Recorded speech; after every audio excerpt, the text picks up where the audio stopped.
La première chose qui nous aide à gérer les épreuves, c'est de comprendre l'épreuve. Comprendre l'épreuve, ça veut dire comprendre le sens de l'épreuve, comprendre la finalité de l'épreuve, comprendre ce qu'il y a derrière l'épreuve. Parce que Allah subhanahu wa ta'ala ne nous envoie pas des épreuves juste pour nous envoyer des épreuves.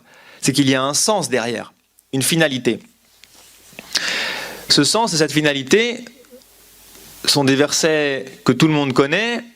Allah il dit « Liyabluwakum ayyukum ahsanu amala » Allah nous dit qu'il a créé la mort, la vie, qu'il nous a créé, qu'il nous envoie ces épreuves pour une raison toute simple, c'est pour nous tester.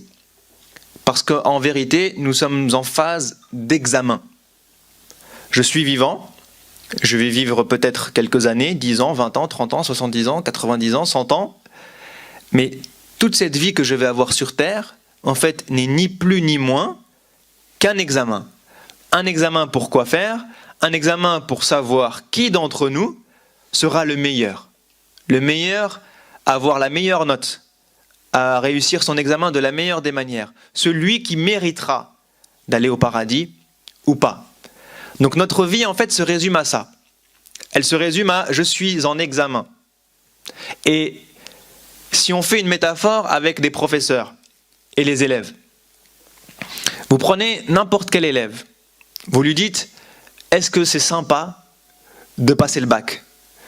De réviser toute l'année, d'avoir des contrôles, des devoirs sur table, des devoirs à la maison, des contrôles surprises, etc. etc. » La sœur nous dit non.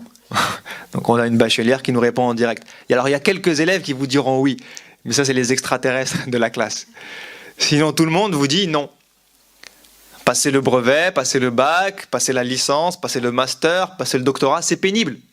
C'est fatigant, c'est éprouvant, c'est stressant. Ça nous demande de travailler jour et nuit, ça nous demande de gérer des émotions, ça nous demande de devoir répondre et de ne pas savoir quoi dire. Ça nous demande de stresser pour la note qu'on va avoir. Est-ce que je vais avoir la moyenne ? Est-ce que je ne vais pas l'avoir ? Est-ce que je vais avoir mon bac ? Est-ce que je ne vais pas l'avoir ? Mon diplôme ? Est-ce que je ne vais pas l'avoir ?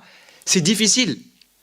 Mais pourquoi est-ce qu'aujourd'hui, 80% des gens réussissent le bac et que tous les étudiants, 99% des enfants vont jusqu'au bac, ou ont la volonté en tout cas d'aller jusqu'au bac?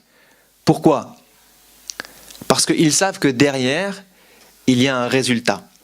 Je sais qu'aujourd'hui, je vais galérer. Mais demain, je sais que ce diplôme, il va m'être utile. Je sais que grâce à ce diplôme, je vais pouvoir aller à la fac. Je sais qu'ensuite, grâce à mon diplôme que j'aurai à la fac ou dans n'importe quelle autre étude, eh bien, je pourrai travailler. Et je sais que grâce à ce travail, je pourrai me nourrir et gagner ma vie et faire ce qui me plaît dans ma vie.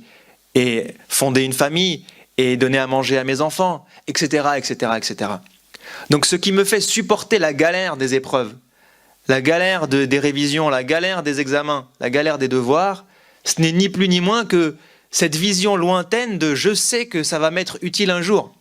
Je sais qu'une fois que je l'aurai, que j'en serai débarrassé, alhamdoulilah, ça va me propulser vers une nouvelle étape, une étape meilleure pour moi et pour ma famille et pour ma vie.